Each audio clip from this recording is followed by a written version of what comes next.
Hello, everybody, and welcome back. So glad to have you. You know how it is. We start on goat o'clock, 8 o'clock. That's how we do it. Nice to see everybody here already, nice and early. I think y'all want to see who won something. We'll get to that in a sec. Well, welcome to the Overpower Mountain Podcast. I am your host, Marcel, the greatest Overpower player ever. And I'm glad to have you all here today. And I think we're going to actually have a really good show. There was a lot of really good feedback off of last week's show. Obviously, it was the big extravaganza, episode X. And I think it went off really well. And so we're going to kind of sort of work off that format a little bit today and see what we can cook up with as well. So thank you all for the views. Last week's show was amazing. Congratulations again to the Traveling Goof. Wonderful job winning that Leonidas New York Comic Con promo. Of course, that's already in the mail. I promise you that's already in the mail. You should be receiving that soon, probably before your Kickstarter. Hey, yo. Hey now. We'll be getting to that in a sec as well, too. But again, thank you all for watching. And of course, thank you all for everybody who entered last week's giveaway. We saw a lot of amazing decks. I don't know if anybody actually read through the comments afterwards, but there was a lot of amazing decks. There was a lot of actually late entries, yesterday and today, but wow. Like the stuff people are coming up with, I'm getting scared. I'm going to shut the show down for a couple of months because I'm getting to the point now where I'm scared that you're all learning a little bit too much here. And that modern regional money might not be as easy as I think it is to win, but I'll still be there. Of course, this was my biggest entry count, and we always like to, whenever I have something on an old show, end it and start the new show with it. So let's get to it. We've had a little chitter chatter. Look at all those names. And they're very thin. So, this is, let's not draw it out. Let's just do this. And the winner is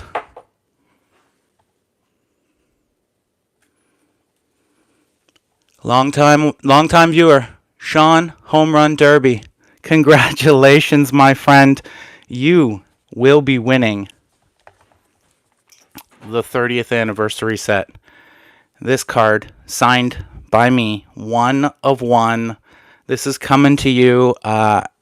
Please reach out to me on one of the forums so I can get some information from you and get this sent out to you. So congratulations. I know you've been climbing the mountain for a long time, and that's an awesome one to win. I don't know how many of those I'll eventually sign, so we'll see how it goes. Congratulations. I don't know how much you could get that on eBay, but probably a lot. I would send it in for to see in PSA what the autograph comes off as. I'll try to make it very neat and nice for you.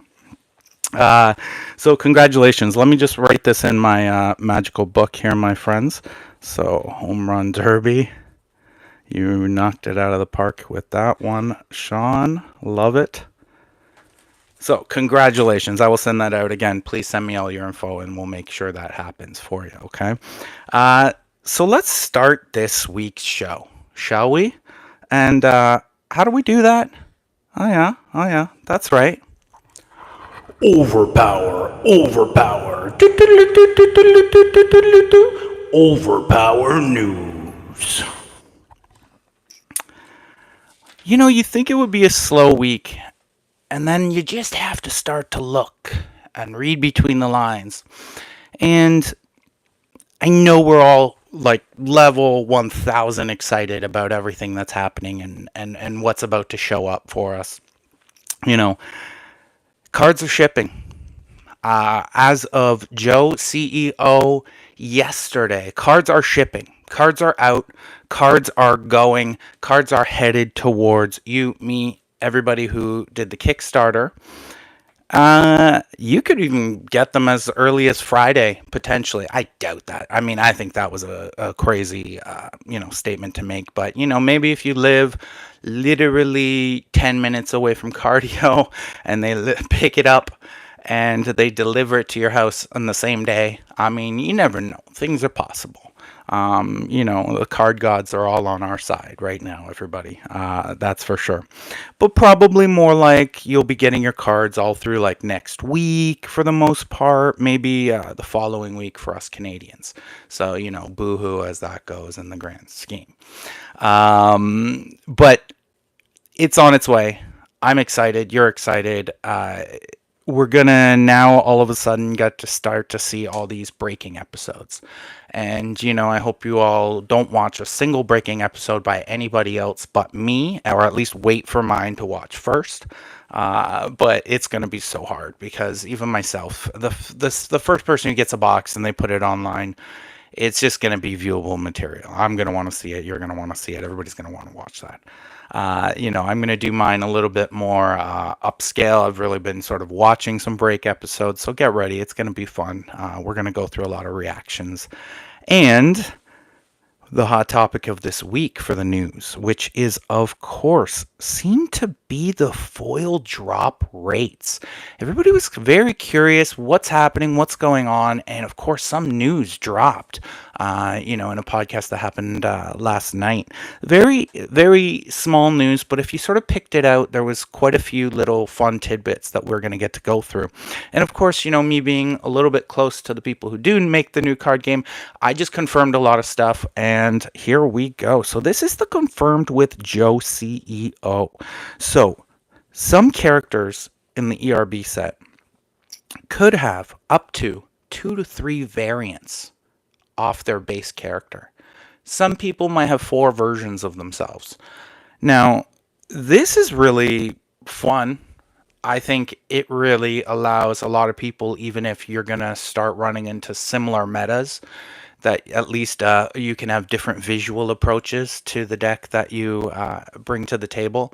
So it's kind of neat in that respect. I have to say, I like that idea of it. But then when I started to hear more information, I got even more excited. And this is what I'll say.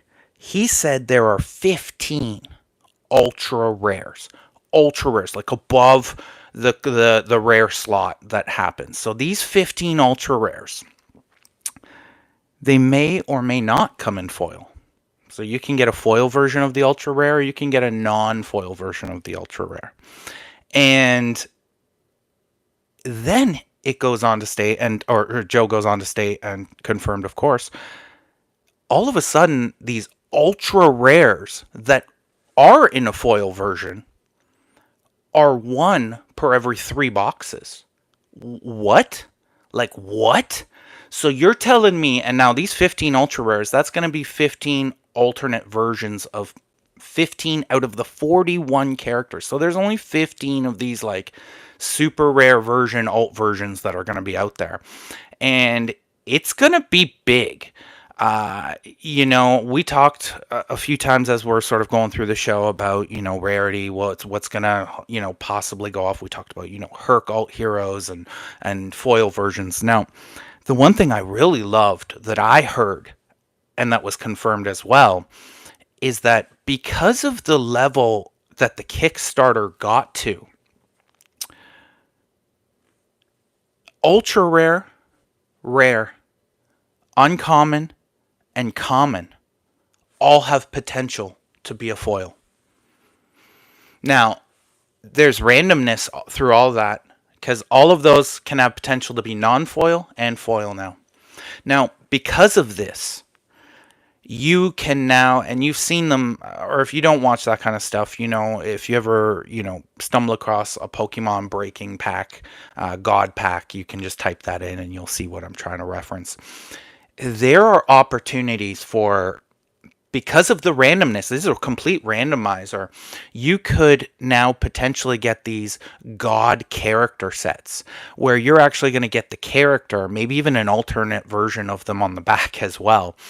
And you could get all foils throughout the whole pack.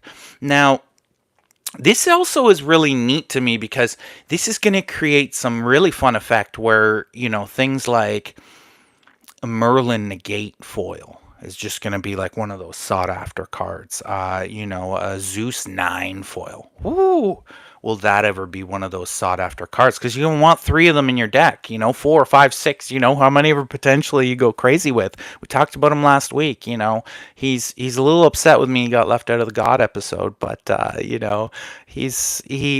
got his own prowess. We all know how great Zeus is. So, it was interesting to hear that aspect of the ultra rares, the foiled, all of that aspect. So, because of the Kickstarter getting there, everything can potentially be foiled. You could get a full foil pack, I imagine. It's completely random. But I'm looking forward to these ultra rares. Now, these ultra rares, 15 ultra rares, potential for them to be foil. Wow. I'm curious who it's going to be. I imagine they did like, the big boys, the Tentpoles. I imagine they're all going to get their time in the sun right now with some ultra rares. But, these prices, I'm unsure. They could go up. They like, I mean, what does that start off as? A 1 to 3 box? I mean, I know DC Hollow Heroes are roughly the same idea, and those go for anywhere between like 200 to 400 potentially. Are these already there? $200 cards right out of the box, fresh. Now, the other curious thing was everybody's like, "Oh, how are you getting? Can I get more product?" And apparently, in the interview as well, it was said that these distribution houses are actually going to be carrying the ERB set, and you can actually potentially order it within the next 6 to 8 weeks. So if you didn't, you've got some FOMO now, you didn't buy enough in the Kickstarter and you want all these sort of chance at these ultra rares, I think there's going to be a chance for you to get them. It is random odds though for the uncommons and commons to be foil. That's what I was told. Random odds. So as much as the rare in the back is going to have, I'm sure odds on the pack. I'm unsure if they're going to actually like give you any odds as to what an uncommon or a common would happen in the pack. So I didn't get that, but it just means that these god packs are going to be out there. And oh my, oh, I just hope that it's one of mine that I break for you online, and you all get to see me react to it. I will go berserk. I will go berserk because these breaking videos with the GOAT commentating they're coming soon. Other news. LRG has teamed with Quiver deck cases. I got to see a few samples of these. I like it. I have been one of those people who carry around one of those cardboard box ideas for mine, and it's looking a little rusty. And some of the examples they showed me, well, all I can say is I want that Negan case. I can't tell you what's on it. I can't tell you what's happening. But that Negan case is exactly what I'm going to do to every single one of you that I play against in the new modern game of Overpower, especially when he's on my front line. Tournament season is here. Western Shootout, May 9th, 10th. And of course, you can contact Carl for that. That is around the corner. And it looks like it's going to be a green light for that tournament. Green light at the moment for that tournament with everything being shipped. Most people should have the cards or at least be able to get access to the base version of a card borrowing through someone. As we all know, the base versions of these cards are going to be, like paper. And of course, right around the corner as well, we have the Peace Bridge Overpower Championships Memorial. And that is June 20th, 21st. You can contact Howard Bertrand for information on that. That, of course, is the first tournament I will be at this year. Come out. I think that's going to be a great one. It's in Canada. So, if you need to get a passport, start working on it now. And, of course, we will see you there. And that's the news. Overpower. Overpower news. Slowish week, but if you read between the lines, there's lots there, and lots there. So, I like to give you a little bit of rules. We're getting on the season where, I'm trying to feed you these differences, these changes that are occurring. I know that behind the scenes, NAOL tournament heads, Illuminati, whatever you want to call them, and LRG talked. And this is what I'm going to say. They've made decisions. Now, the Overpower game that you know in Legacy will have the exact same rule set as the modern game. Now, this creates changes, as we've been talking about now, with the negates in the last episode, and before that, opponent cards. And if you turn to my favorite page, because it seems to be the page I love to get a lot of information off, page 16 in the comprehensive rule book, you can follow right along in this moment of rules. What is a hit and conditional effects? Focusing your idea of what's a hit on that. And this is what I'll say. Not a lot has changed to that, when I'm referencing like a conditional effect, I'm referencing, in the old game you might know, the Morbius 1 per deck. It's a 5 energy. If it's successful, discard all special cards from hand. Now, straight from page 16, conditional effects are governed by the conditions or the decision made at the time the card was played. If the card once a hit is moved from one character to another, or the conditions presented at the time of the hit change later, this does not change the initial damage or effect. Now, there's a lot going on there. Sometimes when I'm reading this comprehensive rulebook, I feel like I need to be a lawyer. Good thing I'm an Overpower lawyer for you and figuring all of this mojo out. Now, it has been stated by Joe and Dave, a very simple rule for the new game to comprehend what is a hit. It has been stated, a hit is easy in the new game. Did it hit your character? Yes or no? Did the hit that I'm throwing that has a successful, if successful condition on it, hit a character? Yes or no? Simple. It's the only question to ask now. Did it hit my character? Yes or no? Okay, that secondary effect goes through. If the answer is no, the secondary effect doesn't go through. Now, you're like, Marcel, what do you mean if the answer is no? So, for Legacy, this means battle sites are gone for those cheap hits. They're gone. Gone. So, no more Havoc 3s hitting that battle site, getting 2 cards. Gone. Doesn't exist anymore. You can now save the 3 just for the JW. Oh, not scared of the JW anymore because I can negate it. Looks like you just have a 3. That 3 that used to be so good back in the day. Correct, Patty Crypto. Another great example. 6-4. Little Colossus. Thwap on your battle site. Give me that -4 to venture. No. Did it hit your character? No. Do I get -4 to venture? No. Now. Same thing. Morbius special. Used to throw it there. Bam. Did it hit your character? No. Guess what? Mage's Musing, get back in the day, for a long time. Guess what he did? Benassi Rocket at your battle site. Boom. Get out of here. That's not working anymore. I don't need to save a 7 anymore for no Benassi Rocket on my battle site. That's old school, myth talk now of things that used to be. So the battle site now is a little bit more, not scary to defend. I think it adds a lot to the Legacy game. I don't think it's a bad thing. It's going to take a little while adjusting. Now, for modern, doesn't mean too much, but there's some stuff to talk about. You know, I mean, if I'm playing Zeus and I'm playing against another Zeus deck and he's got Hera out, and I throw a Zeus 9 at that Hera, if it's my first 9, guess what? It affects the Hera, but I still can defend Zeus with special cards.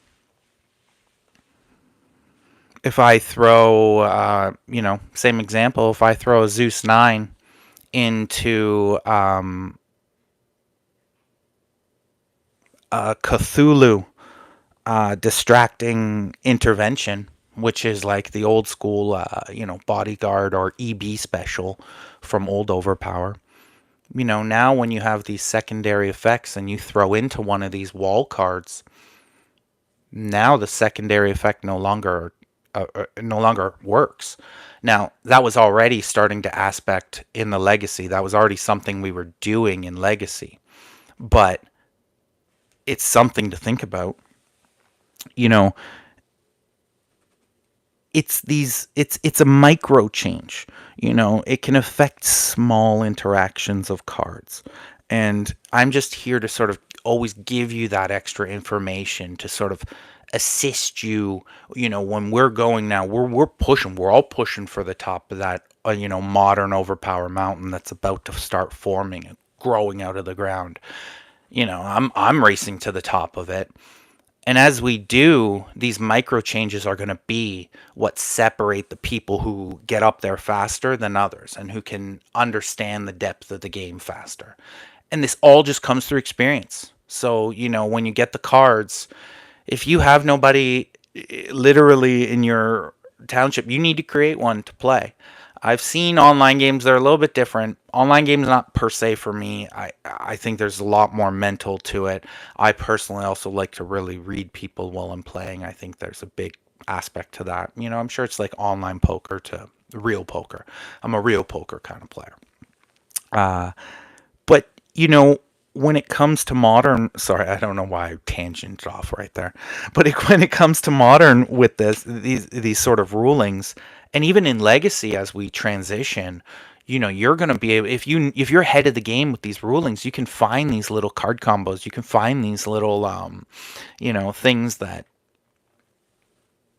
can take you to a new meta, can take you to something that nobody's looking at because you understand the base super well. So read the comprehensive rule guide. I'm trying to give it to you in the pieces that I can and be your OP lawyer here.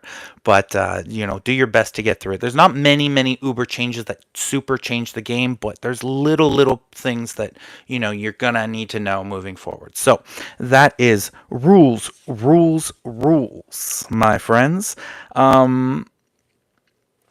Smash that like button.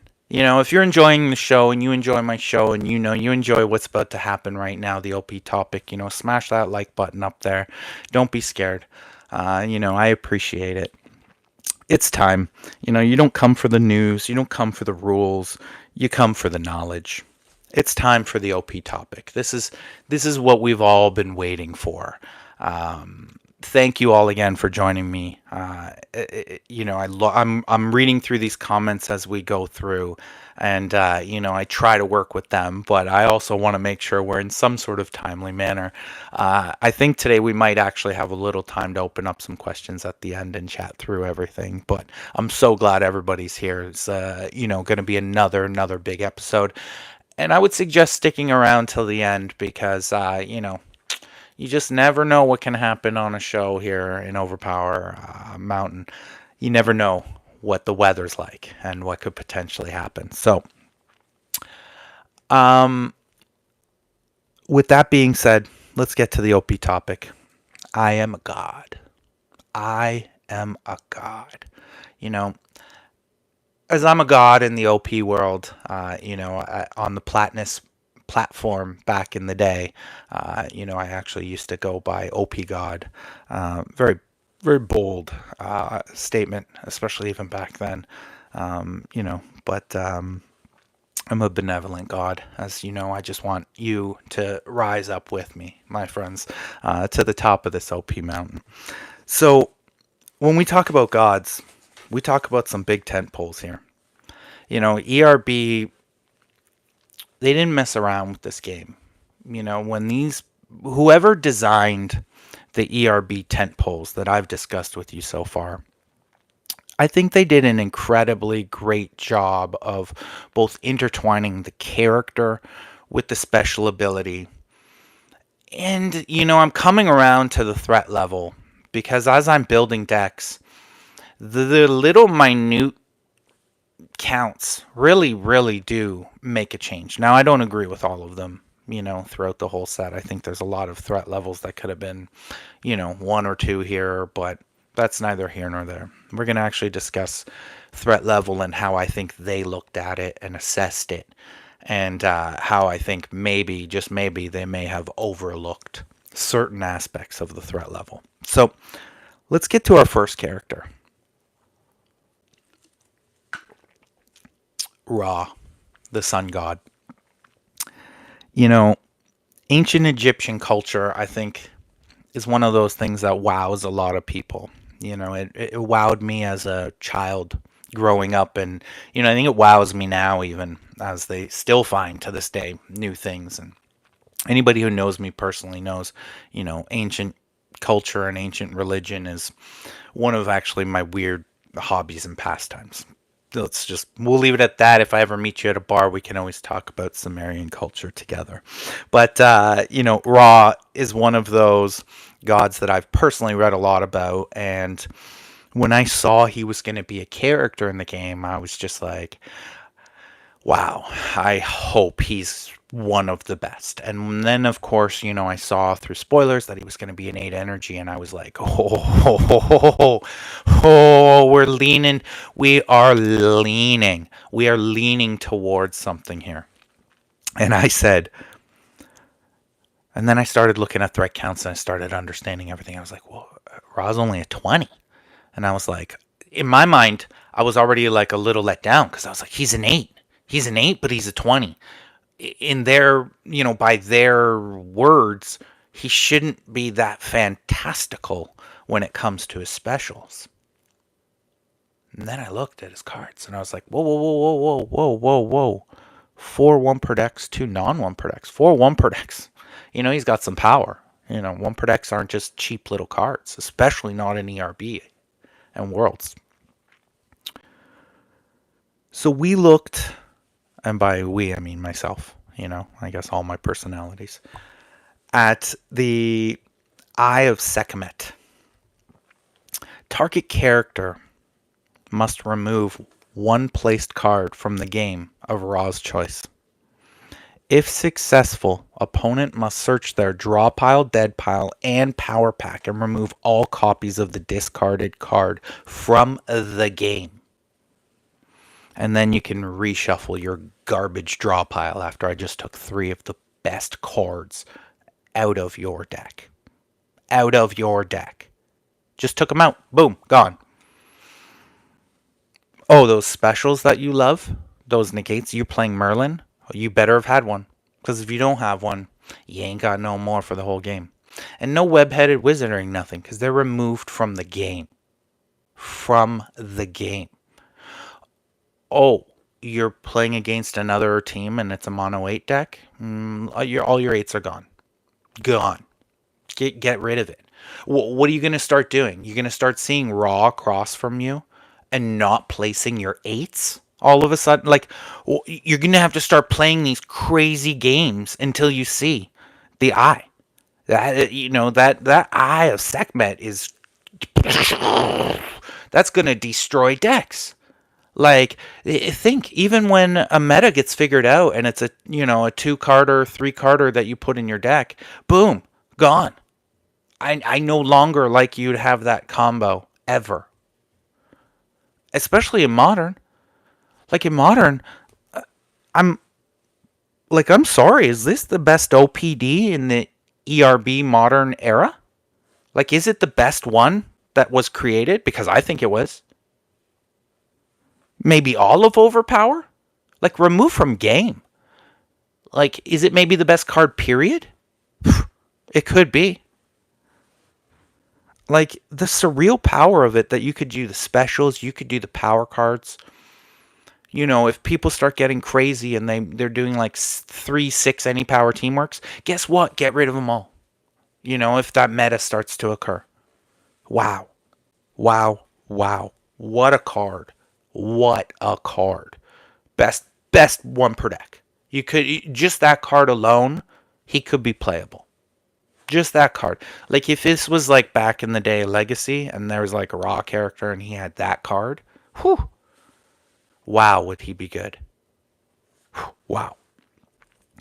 Cult of the Manevus Bull.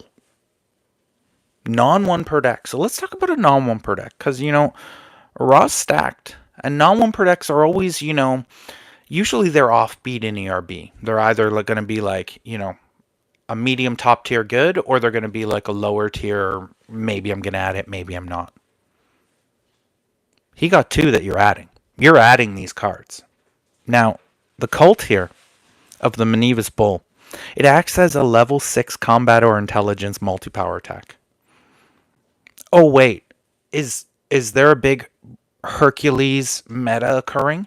Is that like the instant first meta? Well, then this is an 8 multi. Now it's an 8. Now it's an 8 multi against you. A non-1 per deck 8 multi against brute force characters with a 7 or an 8. Oh wait, did I just see that Invincible's going to be the 7 in the new set? I'm assuming Omni-Man's going to be the 8. Raw. You're throwing multi-8s at those guys. Whoo. Raw might be stronger than a Vultramite, that's for sure. Like, think about it. Like, it's a big attack. It's some serious offense there from a non-1 per deck. The only problem is when you see a lot of these cards and you see these stacked characters, you're like, how do I put all these cards in the deck? How am I going to do that? Keep them alive. That's how you're going to do it. And how are you going to keep them alive? Well, they gave this 8 character, I'll call it a pseudo defensive card. Healing Waters. The healing waters of the Nile, my friends. Like those precious healing waters that, you know, kept that Egyptian culture going for thousands of years. It's going to heal Ra or your teammate of a hit. Just drink it. And it heals a hit off the permanent record or the current. That's a big card for an 8, especially in Modern. Like, is he the new Asclepion Dawn? Like, Asclepion now, Raw, Asclepion, hello, anybody clicking together with this? You know, this is how we're elevating ourselves. This is how we're bringing it up to the next level, you know. Healing Waters, like the Asclepion, like this is an 8 character. That's a big card, especially in the modern era. It's a nice balance for him as sort of like a defensive sorts against, you know, again, it's just a very useful non-1 per deck. How many of those 6s are you going to put in? How many of these heals are you going to put in? I just already told you about the 1 per deck, the best one in the game. Whew, like that's 5 cards already. Oh, and we haven't even talked about his big 3 now. Now we're talking about Raw's big 3. Like, I just talked about a non-1 per deck multi-8, a card that could potentially work with Asclepion, removing hits, drawing a card, and attacking. And the best 1 per deck potentially in ERB or in Overpower altogether. Just talked about those 3 cards. And now I'm talking about his big 3 cards? And then you're like, what do you mean big 3 cards? Now, these cards I'm talking about, they are the only, so far, advanced universe cards that exist in Overpower, period. Now, I was confused at first when I kind of like started to think and understand what an advanced universe card was. Now, I said, advanced universe card, but it's his special, right? No, it's not as special. It's a card that only he can use, but it's a universe card. Now, hold on a sec here. understand that's unnegatable. Like, that means that I can play any of these next 3 cards I mention. Of course, some of them can be played defensively, and you can't negate them. Now, not only can you not negate these cards, I don't know about you, but there's not too many cards that say discard a played universe card. Like, what? And no, you can't, use those old legacy discard a placed universe card. Now, you can if I have it placed. You can make me discard a placed universe card. Now, those are few and far between. So, this card being unnegatable and basically almost undefendable, this thing's sitting there. You're not doing a thing about it. You can't do anything about it. Now, in the new set and in the old set of Legacy, there's KL style cards. Now, I say KL style. You might remember it as like Little Iceman back in the day from X Babies. Remove all cards in play that affect for remainder of battle and remainder of game. Now, you got to be careful because in the ERB, some of them say remove all specials in play that say remainder of battle, remainder of game. Some of them give you the super bonus, like, Hercules. So I like this sort of like Raw versus Hercules meta of, Raw's 8 can really, or Raw's 6/8 can really affect Hercules, but in return, Hercules has a card that can like truly affect Raw. Because you don't want to lose any of these advanced universes that I'm about to talk about. They're powerful. They're all OPDs. Staff head. It's the best part of the staff. Yeah, I got problems. For remainder of game, during the discard phase, after discarding one or more duplicate or unusable cards, sort through the power pack and choose any one card and place it in your hand. It may not be a duplicate. What a monster effect. I'm talking what a monster effect for early game or for late game. If I get that card early game, wow. Every time I'm basically get a discard, I can just draw the biggest power card that I need, or the power card I need to work off my new teamwork, or whatever I need it for. Wow. Talk about getting cards like that. Maybe even pairing it up with like someone like Victory Harbin, who needs that draw 4. You're almost guaranteeing it with that, plus her access to getting draw cards. Late, can you imagine like having this in power pack? Like, we're all searching for those perfect power pack hands. Well, now I get an extra shot at it. It's basically the effect that they have right now of the mulligan going second in like a minute way, but through an advanced universe card that is unnegatable. Like, this card alone is such an advantage in a game that if it comes out early at the right time, it might be almost, unfeasible to beat the other person unless you're running real good. Like, I'm talking real luck. Like, teamwork decks. Hello. I need another power card. Let me go get that. Like, it's also like secretly like big team defense. Like, think in the first hand, you pull this card, you draw it, and you draw an 8. You play your 8 that hand, so it goes to your power pack. You also get to play the advanced universe card. Like, next hand, you can get that 8 for any duplicate that occurs. And the next hand after, and the next hand after, and the next hand after, and the next hand after, and the next hand after, and the next hand after. You can have an 8 in every hand. What? Like, what? Oh, you already have an 8 that hand? Okay, I'll get a 7. I'll get a 6. I'll get my 5 multi back out. Beautiful Cthulhu foil 5 multi. Let me pull that right back out. I need it for this teamwork. Wow. Like, this card is, it's the head of the staff. Like it is the big part of the staff. Now, staff fragments.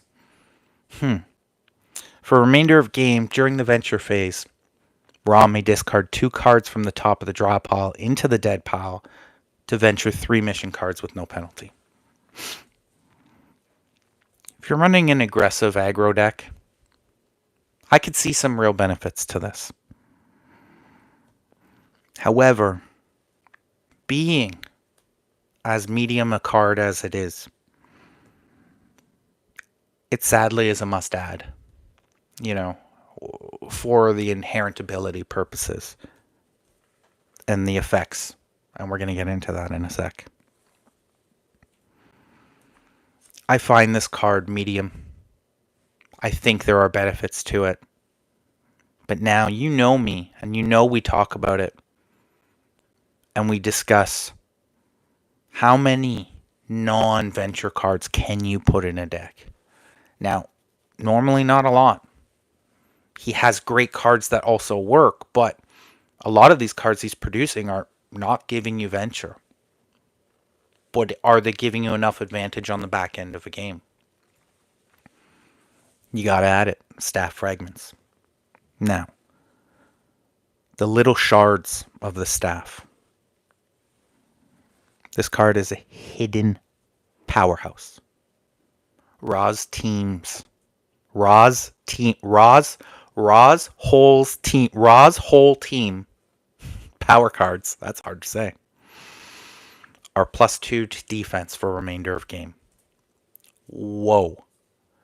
So one of his 1 per decks just pulled out all your 8s. Now I'm saying that I'm +2 to defense on my power cards for the rest of the game. Like, wow. I mean, this is a card, like, it's the whole team. This is a card that when it played, it's almost the same as before. Early, it works. For the rest of the game, I'm boosting +2. End of the game, imagine this is, we're about to go into the power pack, and I got +2 for my whole team for defense. Like, talk to me here. This is one of those games that, like, in the power pack, it's over. Put them all together. And bam, 8 damage. Right to somebody's face. Just from 3 universe cards that were already giving you great advantage. Is there a secret moment in the game? Like, I can only imagine, some semifinals in some tournament. Some modern regional. Guys just killing the game. And this guy just luck draws all 3 of his advanced universe cards and plays them in the first hand.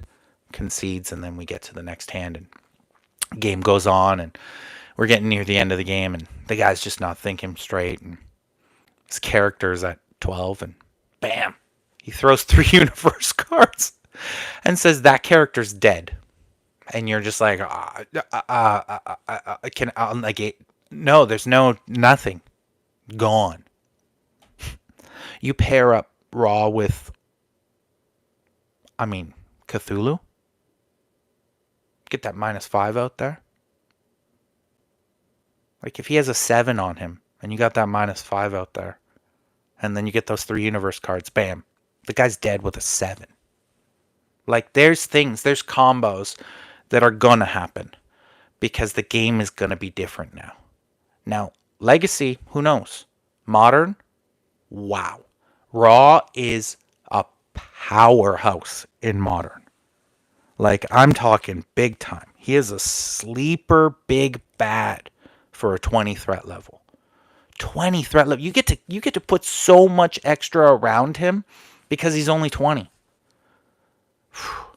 Cheap energy 8s are back.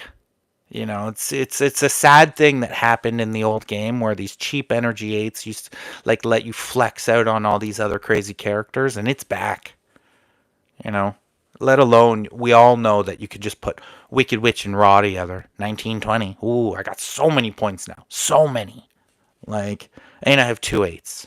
Like, sleeper big bad here. Even if he was just the tent pole on your team, you know. Like, those are undervalued, those big three cards, those advanced universe cards. I think those were not valued properly, as we spoke about earlier, by LRG in terms of like pricing for his threat level, because they're unnegatable and they're big. And they even have a crazy secondary effect with an inherent ability. Woo! This guy's not to joke about, that's for sure. Plus he's just cool. It's just cool. We're gonna move on. Sun Wukong, the man who won the playtest tournament. Now, the playtest tournament was different than the game coming out now, so that's a trivial thought in respect. But Sun Wukong is not a trivial thought. 22 on the threat level. That's the big boy. 22 on the threat level here. 4 1 per dex. 2 non-1 per dex. Like, talk about maybe the best 4 1 per dex a character has in the game of Overpower. And he's an 8. And he's a tentpole. And he's cool. Like, no single character in ERB has better 1 per dex than Sun Wukong. Period. Like, all 4, the power level of them all. Nobody has his power level. I mean, this guy's cloud surfing. That's the best team D you can have. That's the best team defense you can have in Overpower, period. New game, old game, doesn't matter. Sun Wukong or teammate may avoid 1 attack. Oh wait, that's not good enough. If Sun Wukong's team has more missions than the defeated mission pile, like you're losing the game, you draw 1 card. Just give you an additional benefit to that already amazing big team defense. Like, that's huge for an 8. That card alone is huge. You know, Leonidas didn't get to draw no card.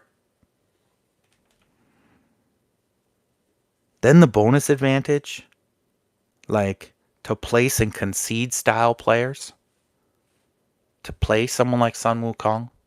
You know how many people out there are those types of players? You know, you've played them. If you play competitive Overpower, you sit across from them. Next thing you know, they're literally placing every single card in their hand, and they venture 1. And then you're just like, okay, I know you're about to run away and concede because I can see everything, and you ventured 1, and you have that body language. Those types of players are going to benefit from playing someone like Sun Wukong. Like, benefit from it.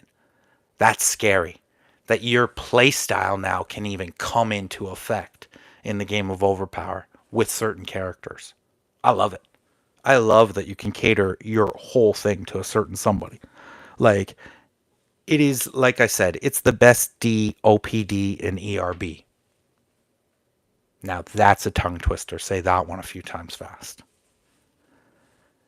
So when you got the best D, you may as well have the best offense, right? And I mean, we're talking godly strength. This guy's strong. 11 brute force. Now you're like, but Marcel, if you're not like losing venture, it doesn't count towards venture. Or sorry, if you're not losing the missions, then it doesn't count towards venture. Didn't I just say that you can already cater a whole playstyle to it? You can cater your playstyle to it.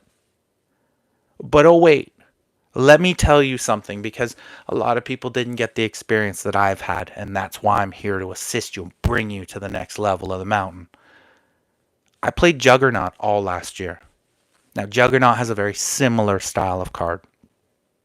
11 strength. If you throw it at the battle site, it counts towards venture. If you throw it at a character, it doesn't count towards venture. Now, a lot of people are like, oh man, that card was, it's hard to play around. And it's like, no, it's not. It's an 11. Like, get out of here. It's an 11. If you gave me a character that had an 11 and it said, a couple of specials, they're all 11s, and none of them count towards venture, I'm putting every single one of those 11s in. It's an 11, not only an 11, but it's an 11 with a color. So you can even go for spectrum on top of it too. I'll tell you right now that that does not affect. Now, if you're ahead in the game and you're dropping an 11 on your opponent, he's got more problems to worry about than that 11 venture. I guarantee you that. And if you're behind the game, getting that 11 venture is a bonus. But guess what? It's an 11. That's the biggest attack in Overpower, at least in the modern era.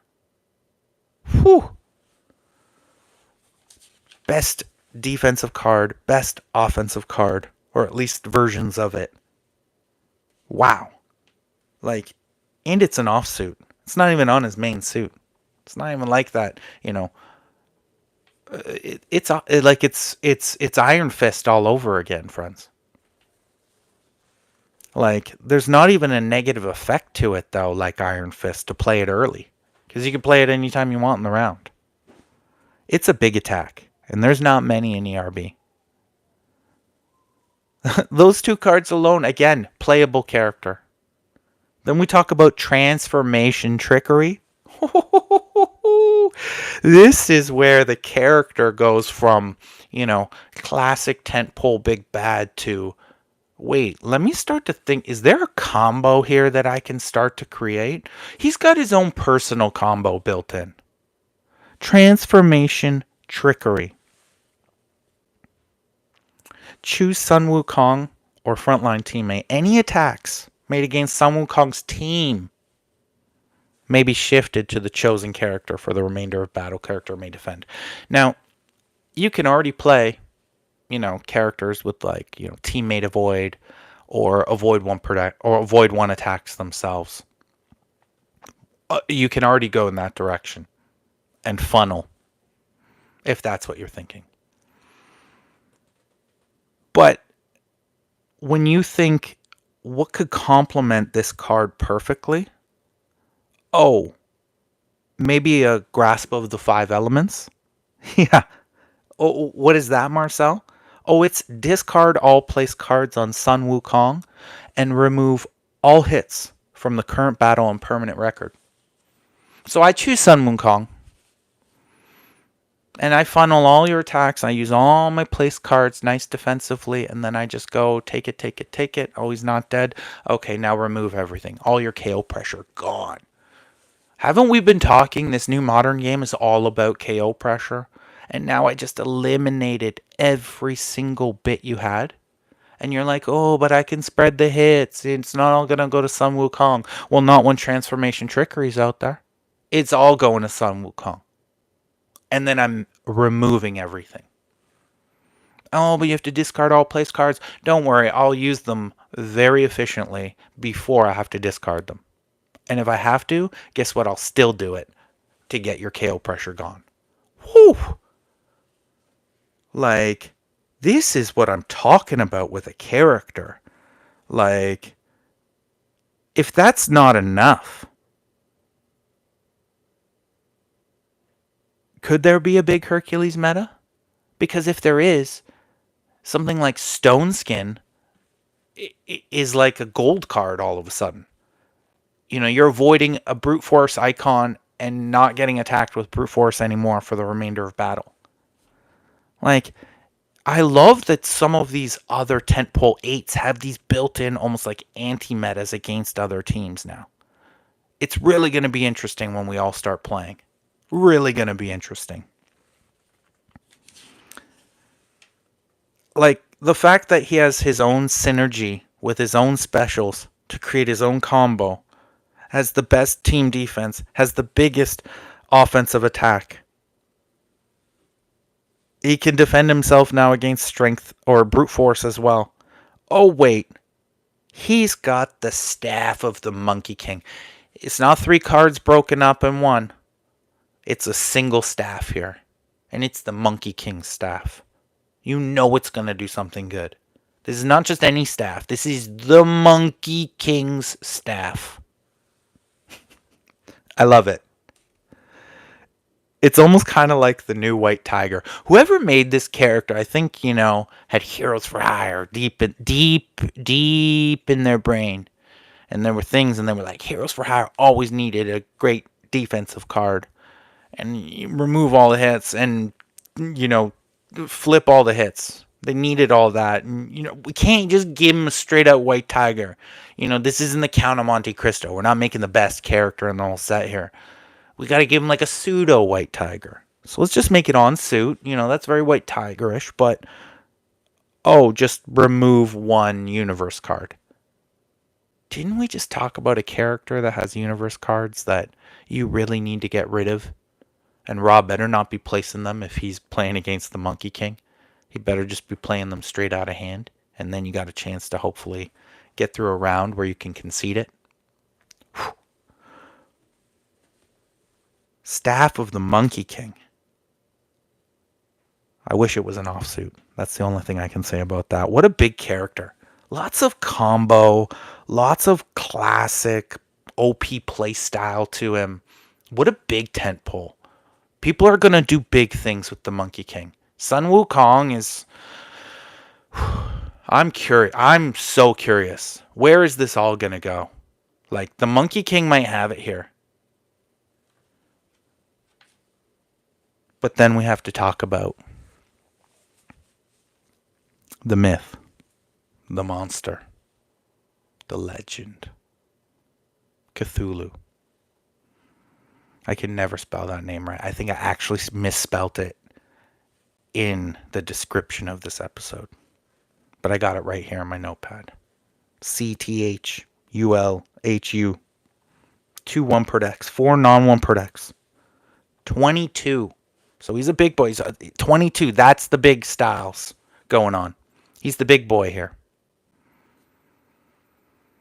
Now everybody's like, when they first saw Cthulhu, like, whoa.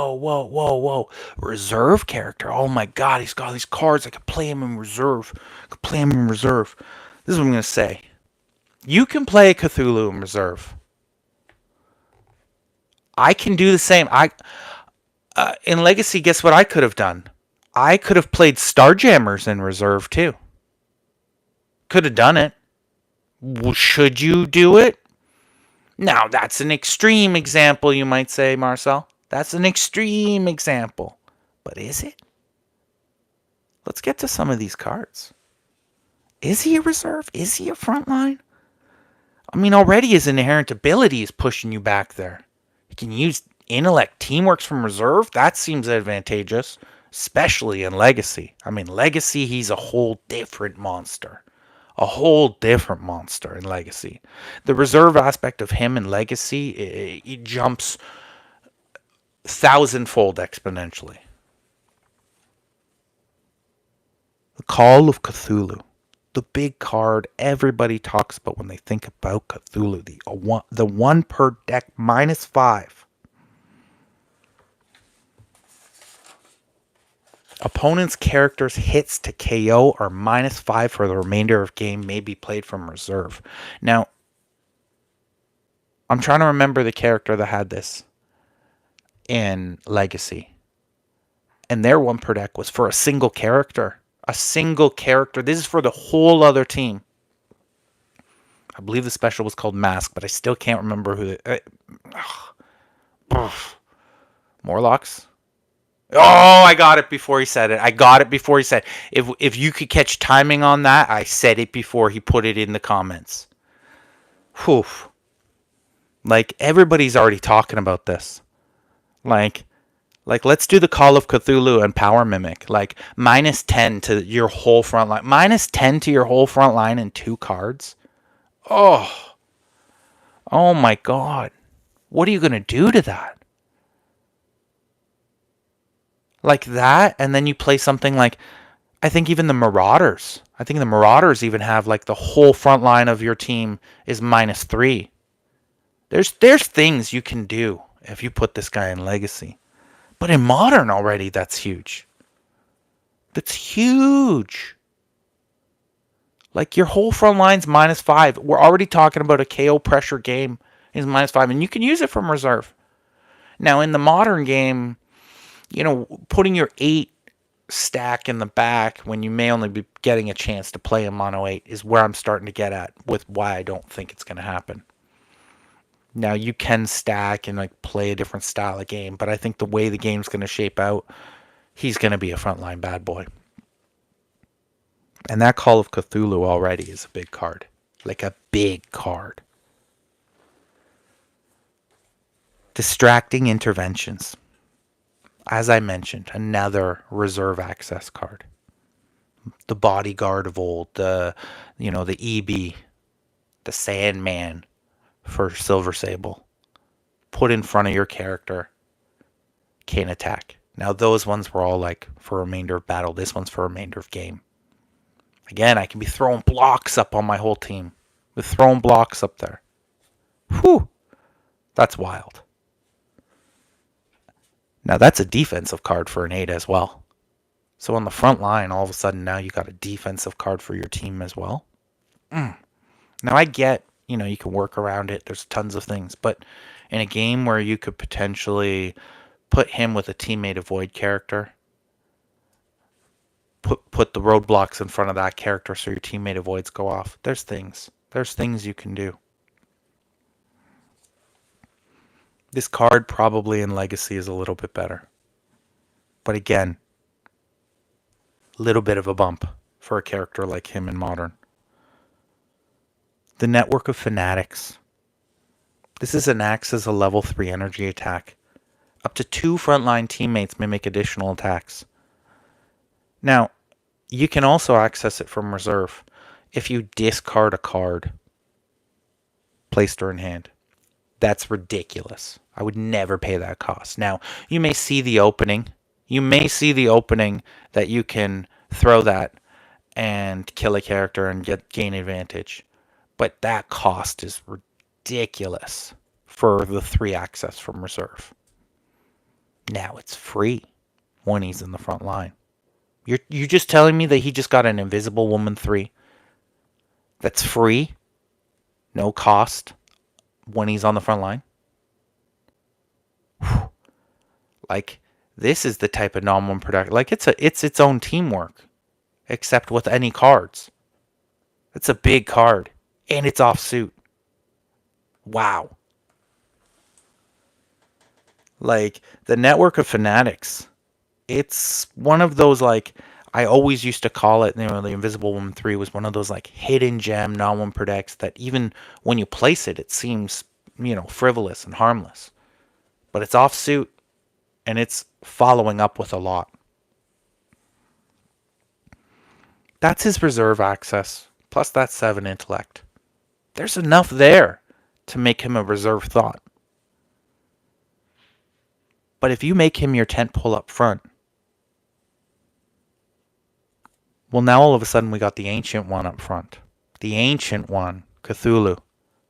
And you now have access to an Avoid 1 attack. A straight Avoid 1 attack. Now, people early on in Overpower used to mock these cards because you can work around them. But when Cthulhu's your big 8 tentpole in the front of your deck, like the center of your deck, and you're just facing another team, and someone looks across and they're like, I want to kill Cthulhu. And you're like, oh, avoid 1 attack, avoid 1 attack, avoid 1 attack. I'm not saying you would put 3 in your deck, but even we all know if you've played a game of Overpower, you place a 3 down. Next thing you know, or you place the avoid down, next thing you know, people just stop attacking that character because they don't want to go through the avoid. What a great card. That Ancient One is not to be slept on. Especially for a frontline temple. Like, Devoted Follower. KO any one of Cthulhu's teammates. All of teammates' hits from current battle are discarded and do not get added to the venture total for this battle. Did we not just talk about a character in Sun Wukong that can move hits around? And now all of a sudden this character now has a combo ability to do an onslaught kill. Fantastic. Like, this is what I'm talking about, where these 8s, they give you ability to not just play classic OP styles. You can now play these like combo style decks when you start looking at these what look like off cards but could be game winning. In the old game Legacy, there's negators all over the place. In this game there won't be. You could venture the win on a card like devoted follower. Cthulhu Wicked Witch, anybody? I can fit that. That works. Now all of a sudden I'm, moving cards around and then I'm killing somebody for the win. Combo. Done. There's ways, and I can't wait to see how people try to abuse it.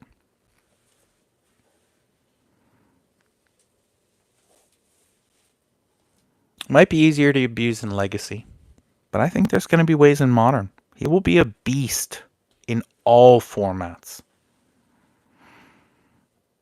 Oh, wait. Are we talking Cthulhu? Because the Sleeper has awoken. Like, I already just gave you an amazing lineup of cards. And now I just gave you the big 11. 11 any? This is why I'm saying someone like him up front. Whew. Biggest attack in the game. No downfall. No bad side to it. An 11 any. I can throw that first attack. I know you don't have any more defense in your deck. Boom. Here's an 11. Your character's dead. No questions asked. No questions asked. Like, there's no negative. Like, how could you even think about putting him in reserve? I mean, I know that, some new home bases give you the option that you can place cards. Maybe you pair him up with like a Morgan Le Fay and you're like, okay, I have her 3 that I can now access his reserve cards a little bit more predominantly. Like, I see it. I see it. But does it get any better than Cthulhu? Like, he's got a 6, an 8, and a 7. Whoa. Like, those are monster stats. Monster stats. What a character. You know what?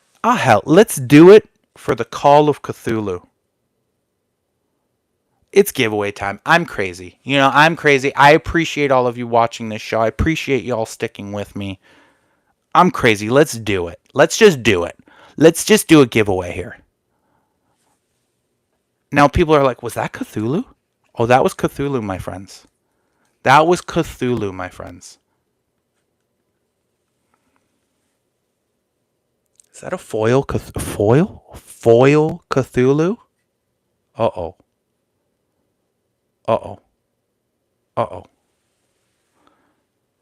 If we're going to talk Cthulhu, I'm going to give away a Cthulhu. And that's foil. Now, foil Cthulhu's, that's 750 of those were ever made, times 3. 2,200-ish. Wow. So, how do you get this giveaway? Cthulhu Multi-5 foil is available. You got to like the podcast. You got to slam that like button. You can do it now, you can do it later, but you have to like the podcast. You got to subscribe to my podcast. This is new rules. These are new rules. We're stepping the game up. If I'm going to put out, $100+ Cthulhu 5 foil, we got to step this game up. You got to like the podcast. You got to subscribe to the podcast. And then you know me. I like the comment game. I actually really enjoy seeing all the decks that you sort of provide and shoot out on those comments. It inspires me. It makes me think of new decks. It makes me think of ideas that people are thinking about. Why would they put those characters? And then I look it up and I'm like, oh, that makes sense. Thank you so much. Please keep doing it. It helps everybody in the community. You need to leave a comment after this is all done in the comment section. So you got to like the podcast, you just subscribe to the podcast, and you got to leave a comment with a modern legal build starring Cthulhu himself. A modern legal deck build. 4 characters starring Cthulhu himself.